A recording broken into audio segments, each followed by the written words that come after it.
Ce soir, nous ouvrons encore nos Bibles ce soir avec vous dans Genèse chapitre 1, dans lequel nous sommes en train d'étudier l'histoire de la création et dans laquelle nous voyons les images de la rédemption. Voyez, Dieu, comme un sage architecte, a pris soin de placer dans les premières paroles, dans les premières pages de la Bible, les images de la rédemption, parce que en réalité, la Bible, c'est l'histoire du salut en Jésus-Christ, c'est l'histoire de la rédemption en Jésus-Christ. Et c'est pour cela que nous voyons ces images, ces symboles de notre Seigneur et Sauveur Jésus-Christ, déjà dans la création et partout dans l'Ancien Testament. Vous voyez, c'est pour ça que la Bible dit l'Ancien Testament était des ombres, l'Ancien Testament était des images, mais le corps est en Christ. Le corps est en Christ. Voyez. Donc, pour nous dire que l'Ancien Testament est rempli de symboles, de représentations, des ombres, des promesses, mais tout l'Ancien Testament parle de Christ.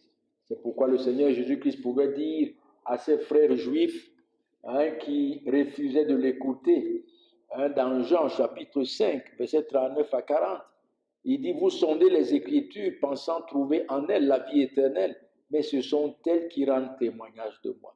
Vous voyez, l'Ancien Testament qu'ils avaient, ils pensaient qu'ils auraient le salut en mettant en pratique les commandements de l'Ancien Testament, les ordonnances de l'Ancien Testament, mais Christ leur dit, dans ces ordonnances, sinon ces ordonnances parlent de moi. Parlent de moi. Et vous ne voulez pas venir à moi pour avoir la vie éternelle. Voyez donc, et c'est ce que nous voyons ici, c'est ce que nous devons commencer, n'est-ce pas, de voir. Donc, à travers la création de l'univers, Dieu a posé le fondement de la rédemption de son peuple, élu depuis avant la fondation du monde, en Jésus-Christ, son Fils. Dans notre dernier message, dans Genèse 1, versets 14 à 19, nous y retournons même encore ce soir, nous avons commencé de parler du soleil et de voir de quelle manière ou bien comment est-ce que le soleil est une merveilleuse image, un merveilleux symbole de notre Seigneur et Sauveur Jésus-Christ. Et nous continuons encore, toujours ce soir, avec le soleil, dans lequel nous voyons l'image, le symbole de notre Seigneur Jésus-Christ et du salut de son Église que Dieu lui a donné depuis avant la fondation du monde. Lisons Genèse chapitre 1, versets 14 à 19. Il est écrit, Dieu dit qu'il y ait des luminaires dans l'étendue du ciel pour séparer le jour d'avec la nuit, que ce soit des signes pour marquer les époques, les jours et les années, et qu'ils servent de luminaires dans l'étendue du ciel, pour éclairer la terre. Et ce fut ainsi. Dieu fit 2 grands luminaires, le plus grand luminaire pour présider au jour et le plus petit pour présider à la nuit. Il fit aussi les étoiles. Dieu les plaça dans l'étendue du ciel pour éclairer la terre, pour présider au jour et à la nuit, et pour séparer la lumière d'avec les ténèbres. Dieu vit que c'était bon. Ainsi, il y eut un soir et il y eut un matin. Ce fut le 4e jour. Voilà notre lecture de ce soir. Et comme dans notre dernier message, nous avons commencé de voir comment le soleil, le plus grand luminaire, est un symbole de notre Seigneur et Sauveur Jésus-Christ, nous continuons encore ce soir en apportant une autre image, une autre image de notre Seigneur et Sauveur Jésus-Christ à travers le soleil. Et nous l'apportons à partir de Malachie, chapitre 4 et le verset 2. Voyez, dans le livre de Malachie, Dieu reprend son peuple qui était tombé dans le formalisme religieux. Cela veut dire qu'ils s'étaient éloignés de leur Dieu. Ils adoraient Dieu de bouche et de forme, et non pas selon ce que Dieu avait ordonné dans la loi. Et cela nous rappelle, chers amis, les enfants du souverain sacrificateur Aaron dans Lévitique chapitre 10 que nous lisons. Il est écrit, verset 1, les enfants d'Aaron, Nadab et Abihu, prirent chacun un brasier, y mirent du feu et posèrent du parfum dessus.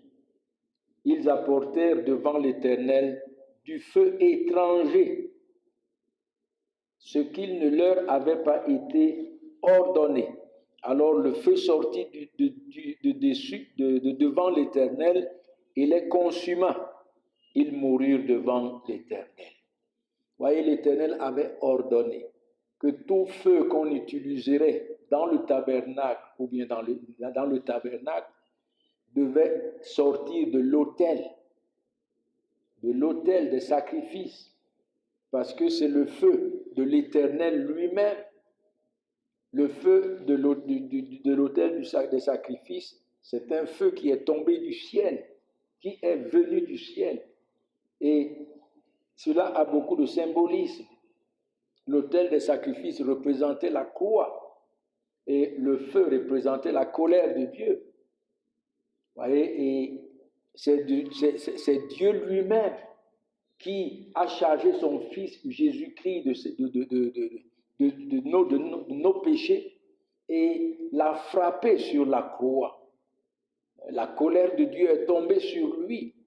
Ce n'est pas la colère des hommes. Oui, les hommes ont haï le Seigneur et Sauveur Jésus-Christ, ils l'ont rejeté. Ils ont dit crucifie-le, crucifie-le, crucifie-le. Mais en disant cela, ils ne savaient pas qu'ils étaient en train simplement d'accomplir ce que Dieu avait arrêté d'avance, que sa colère tomberait sur son Fils au travers de la haine dont les hommes l'auront haï. Voyez, mes amis, c'est ainsi. Et ces deux hommes qui étaient des sacrificateurs en plus, au lieu de se soumettre et d'obéir à la voie établie par Dieu, n'est-ce pas, ils sont partis prendre du feu étranger. Et ça, c'est la fausse religion. Vous voyez, ces hommes qui étaient des sacrificateurs, en prenant le feu étranger, sont le symbole de la fausse religion que nous voyons aujourd'hui autour de nous. Ces hommes, ces femmes qui se disent pasteurs, bishops, prophètes et tout, mais qui disent tout aux hommes, qui promettent tout aux hommes, sauf ce que Dieu a dit et ce que Dieu promet. Vous voyez, ces hommes qui n'amènent pas le peuple qui les suit à la croix de Christ pour recevoir le salut, mais qui égarent le peuple, dans leur vision. Hein? Le Seigneur Jésus-Christ est venu pour mourir pour le péché. Il n'est pas venu pour autre chose. Et prêcher autre chose, c'est égarer le peuple de Dieu. Et voilà comment les enfants d'Aaron ont été consumés devant Dieu. Le feu de Dieu est descendu du ciel en même temps pour les consumer. La colère de Dieu les a consumés devant l'Éternel. Et c'est ainsi que nous voyons donc dans le livre de Malachie comment le peuple de Dieu s'est détourné de Dieu totalement et il s'est éloigné de Dieu, l'adorait de bouche et non pas de cœur et non pas selon ce que Dieu a ordonné. Vous voyez, c'est ce que... Et ce que nous voyons ici, c'est que de même que dans Lévitique que nous venons de lire, Dieu avait frappé son peuple. Nous voyons ici dans Malachie chapitre 4 et le verset 1 et 2.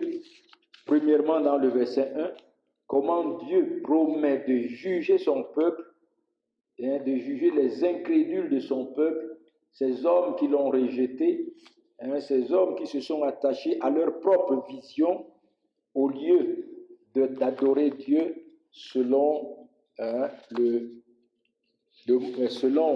le moyen établi par Dieu, selon le chemin établi par Dieu, qui n'est autre que son Fils Jésus-Christ.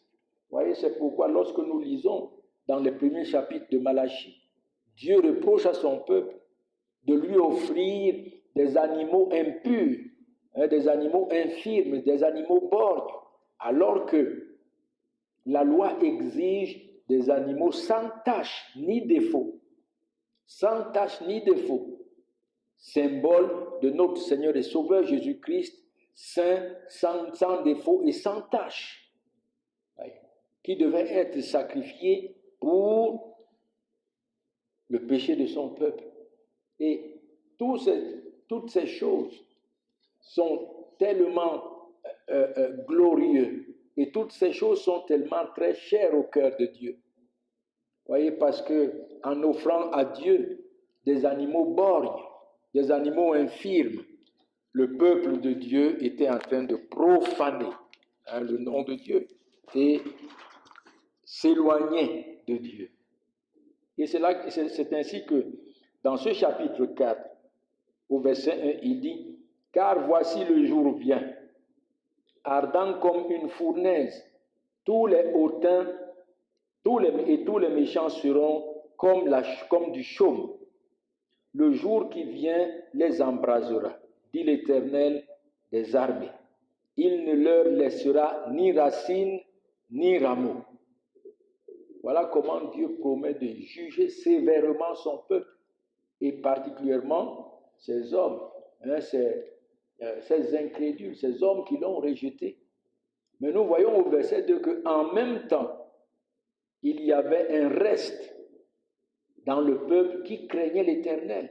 Et c'est pourquoi il dit au verset 2, « Mais pour ceux qui craignent mon nom, se lèvera le soleil de justice, et la guérison sera sous ses ailes. Vous sortirez et vous sauterez comme des veaux d'une étable. » Vous voyez, mais pour ceux qui craignent mon nom, se lèvera le soleil de justice. Le Seigneur Jésus-Christ. Voyez. Nous voyons donc ce symbolisme ici, nous voyons donc cette image, le soleil, image de Christ, le soleil, symbole de notre Seigneur et Sauveur Jésus-Christ. Et ce que nous voyons donc, c'est que cette promesse que Dieu avait faite à son peuple concernant le soleil de justice qui se lèvera et la guérison qui sera sous ses ailes, cette promesse sera accomplie envers son peuple élu, envers le reste de ceux qui le craignent, son peuple élu, qui le craignait, son peuple élu, lorsque le Seigneur et Sauveur Jésus-Christ est venu dans ce monde. Voyez, mes amis, c'est là que toute promesse de salut a été accomplie. Parce que c'est sur la croix que le péché de ceux des croyants de l'Ancien Testament, comme les croyants du Nouveau Testament, a été effacé, lavé, pardonné. Ces hommes croyaient en Christ au départ. Les sacrifices de l'Ancien Testament couvraient leurs péchés, mais n'effaçaient pas leurs péchés, n'ôtaient pas leurs péchés. Et c'est pourquoi lorsque Jean-Baptiste disait de Jésus, « Voici l'agneau de Dieu qui ôte le péché », il était en train de dire à ces hommes, depuis que vous sacrifiez les agneaux, depuis que vous versez du sang des boucs et des taureaux sur le propitiatoire, vos péchés n'ont jamais été expiés. Ce sang servait à couvrir votre péché. C'est ce que Dieu a ordonné. Mais voici celui qui expie le péché. Voici celui qui lave du péché. Voici celui qui lave de toute iniquité. Voici celui qui donne le pardon des péchés. Comme la Bible dit, sans effusion de sang, pas de pardon. Et il fallait que Dieu lui-même offre l'agneau, son Fils Jésus-Christ, et que son sang soit coulé sur la croix, à travers la couronne d'épines qu'il portait, à travers ses mains percées, ses pieds percés, son côté percé, et que le péché de son peuple soit ôté une fois pour toutes de devant la face de Dieu. Voyez mes amis, c'est cette promesse, elle s'est donc accomplie lorsque le Seigneur Jésus-Christ est venu. Le Seigneur Jésus-Christ est venu comme le soleil qui se lève le matin et dont les rayons dispersent les ténèbres de la nuit, les brouillards de la nuit et les ombres de la nuit pour faire resplendir le jour. Voilà comment le Seigneur Jésus-Christ est venu dans ce monde, pour faire resplendir le salut de Dieu.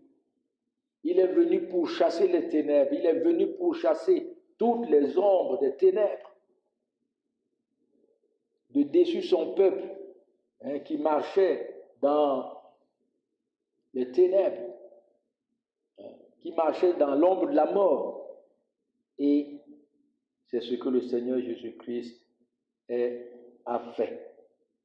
Voyez, il est venu pour faire sortir son peuple du royaume des ténèbres et pour le transporter dans son royaume de lumière, lui, le soleil.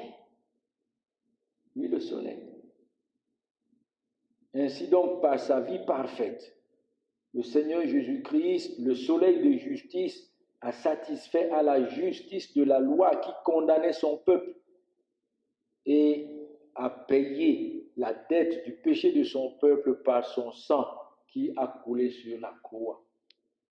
Voyez, c'est ainsi qu'il a établi la justice. En justifiant son peuple, en faisant de son peuple justice de Dieu en Jésus-Christ. Et c'est pourquoi la Bible dit, il n'y a donc maintenant aucune condamnation pour ceux qui sont en Jésus-Christ, pour les élus de Jésus-Christ.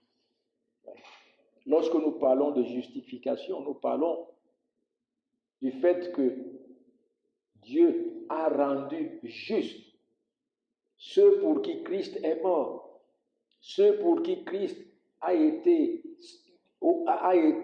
offert sur la croix pour leurs péchés. Voyez, ces hommes et ces femmes que Dieu a donné à Christ depuis avant la fondation du monde. Par l'œuvre de Christ, ils ont été rendus innocents, justes, sans tache et sans défaut. Vous voyez, c'est ça la justification. Parce que Christ a satisfait, totalement satisfait, par son obéissance et par son sacrifice. La justification ne vient pas des hommes, des œuvres des hommes, des efforts des hommes. Ne vient pas de ce que les hommes peuvent dire, peuvent produire. Mais elle vient de Dieu par l'obéissance et le sacrifice de notre Seigneur et Sauveur Jésus-Christ. Lisons-le dans Romains chapitre 5. Romains chapitre 5, versets 18 et 19. Il est écrit, verset 18, « Ainsi donc, comme par une seule offense, la condamnation a atteint tous les hommes, ça veut dire à travers le péché. Tous, comme par une seule offense, le péché d'Adam, tous sont devenus pécheurs. De même, par un seul acte de justice, la justification qui donne la vie s'étend sur tous les hommes. » Ouais, par un seul acte de justice. Quel acte de justice? Le sacrifice de Christ. La Bible nous dit que le péché exige la mort du pécheur. Et Christ, en mourant à la place des pécheurs, a satisfait à la justice de Dieu qui exige la mort du pécheur. Et par son obéissance, comme nous verrons dans le verset 19, il a satisfait à la justice de la loi. Verset 19, car comme par la désobéissance d'un seul homme, beaucoup ont été rendus pécheurs, de même, par l'obéissance d'un seul, beaucoup seront rendus justes. Voilà la justification. Elle ne vient pas des hommes. Absolument. La Bible dit que nul ne sera justifié par la loi, par ses bonnes œuvres. Et la Bible est claire. Tout ce que nous pouvons faire de bon, de beau, de louable devant les hommes, n'est que comme un vêtement souillé devant Dieu, entaché de péché. Entaché de péché. Seul Christ, son obéissance et son sacrifice. C'est par lui que Dieu justifie les pécheurs. Oh, quelle bonne nouvelle! Vous voyez, j'ai passé du temps à bagarrer pour mon salut. J'ai passé du temps à faire des efforts. J'ai passé du temps à regarder ma piété. J'ai passé du temps à regarder mes prières et mes jeûnes. J'ai passé du temps à regarder ce que je pouvais faire et à compter sur ce que je pouvais faire. Un faux espoir. Jusqu'à ce que le Seigneur Jésus-Christ révèle Christ à mon cœur. Et comme Paul, il m'a fait comprendre, il m'a fait connaître l'excellence de Christ. L'excellence qui est en Christ. Et grâce soit rendue à Dieu par notre Seigneur et Sauveur Jésus-Christ. Oui, chers amis, par ses souffrances, sa mort, son ensevelissement et sa résurrection, le Seigneur Jésus-Christ a apporté la guérison sous ses ailes en délivrant les élus que Dieu lui a donnés depuis avant la fondation du monde du péché, de la puissance du péché, en les délivrant de la condamnation de la loi et en les délivrant de la mort éternelle.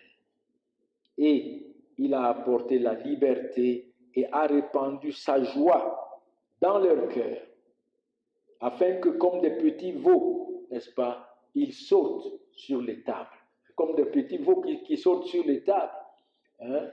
Ces élus se réjouissent, ces élus soient dans l'allégresse. Voyez mes amis, c'est la première image que nous voyons ici, dans Malachie. Christ, le soleil de justice. Une deuxième image que nous voyons, et là nous revenons dans Genèse, chapitre 1, verset 14, non, surtout verset 16, où il est écrit, Dieu fit les deux grands luminaires, le plus grand luminaire pour présider au jour et le plus petit luminaire pour présider à la nuit. Il fut aussi des étoiles. Il fut aussi les étoiles.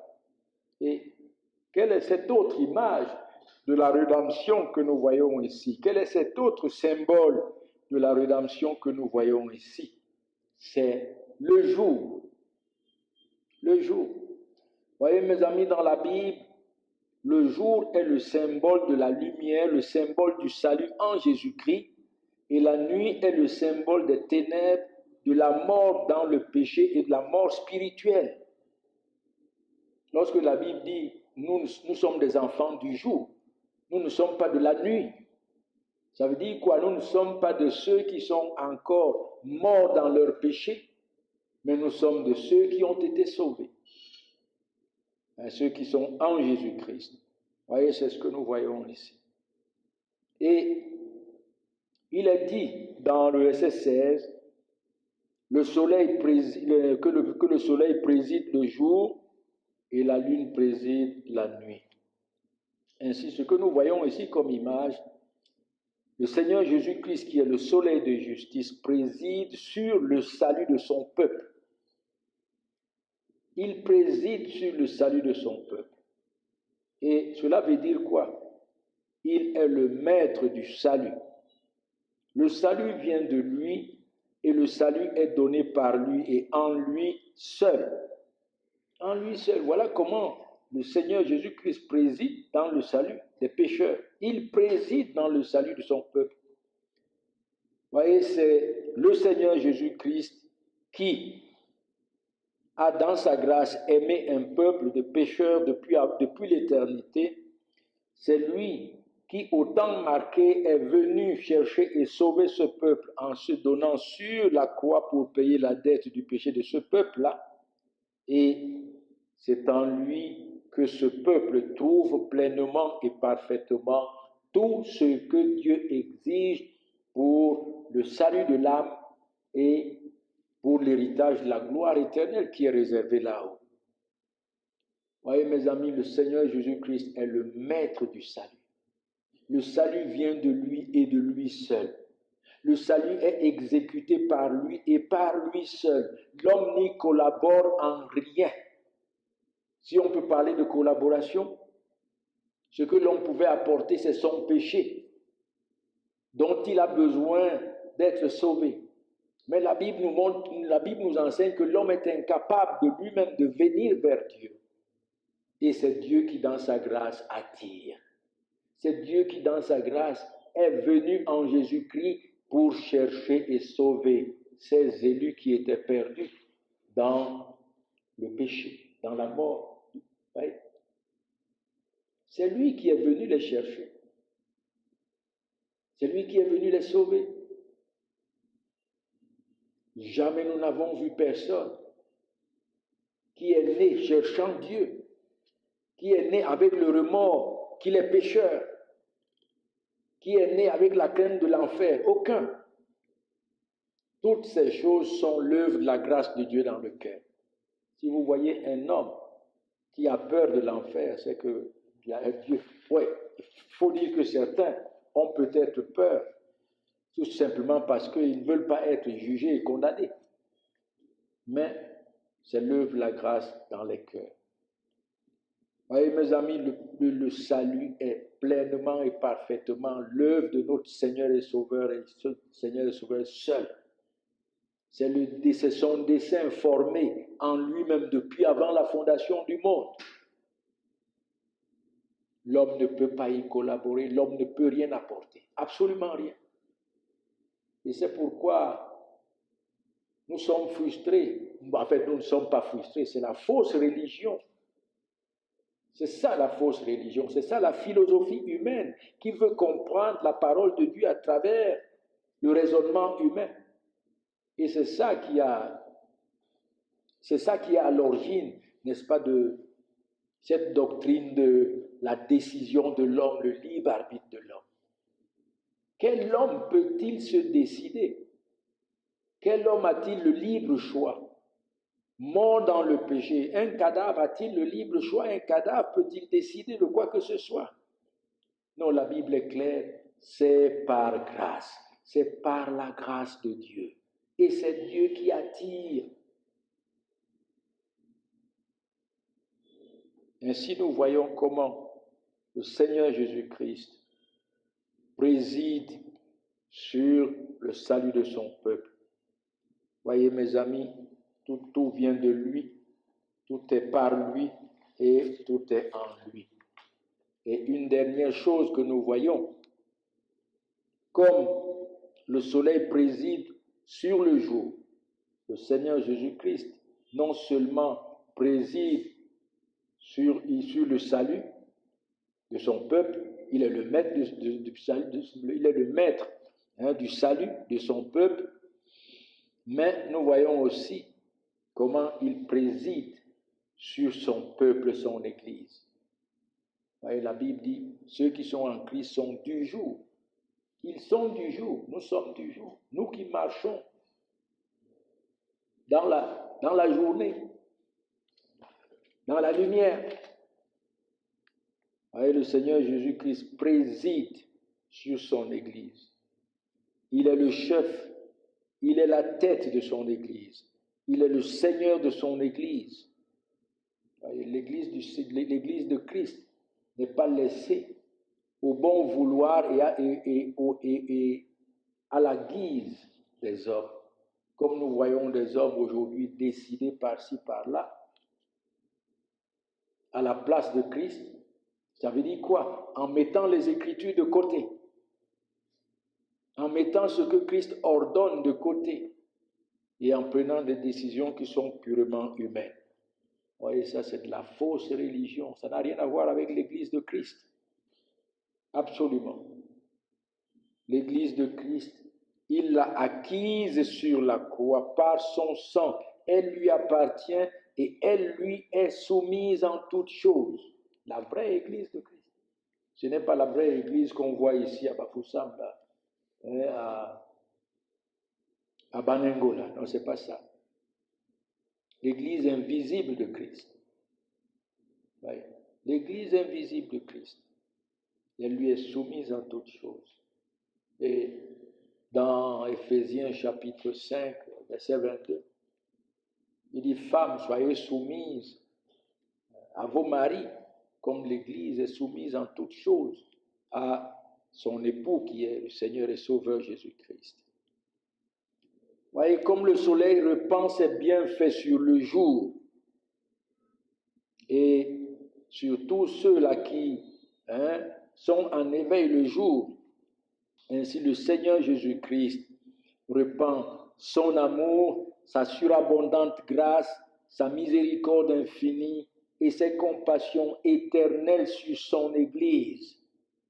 Il la comble de sa tendresse, il la comble de ses tendres soins. Et c'est ce que le soleil fait dans la journée. Il répand ses bienfaits sur les hommes, sur les animaux, sur les plantes. Il répand ses bienfaits sur la mer, sur les poissons. Il répand ses bienfaits sur tout ce qui vit sous le ciel. Et c'est ainsi que le Seigneur répand ses bienfaits sur son Église. Il tient son Église dans ses mains. Il la protège, la défend, combat pour elle et la garde par sa puissance pour le jour qui est prêt à être révélé, le jour du salut. Oh, quelle belle image! Quelle belle image de notre Seigneur et Sauveur Jésus-Christ, président sur le jour comme président sur son Église, président sur son salut, comme le soleil préside sur le jour, ou bien préside au jour. Voilà, chers amis auditeurs de la 95.5 FM, ce que le Saint-Esprit a mis sur notre cœur ce soir par le moyen du soleil comme symbole de notre Seigneur et Sauveur Jésus-Christ. Vous pouvez vous réjouir en Jésus-Christ et reposez-vous en Christ. Reposez-vous en Christ. Puisse sa grâce visiter l'un de vous qui m'écoute ce soir. C'est ça notre souhait. Il dit, mes brebis entendent ma voix et elles me suivent. Nous ne connaissons pas qui est brebis de Christ, mais il a ses brebis qui entendent sa voix et qui la suivent pour recevoir la vie éternelle qu'ils ne perdront jamais. Qu'ils ne perdront jamais. Parce que gardés dans ses méthodes puissantes. Dieu bénisse sa parole dans nos cœurs. Amen.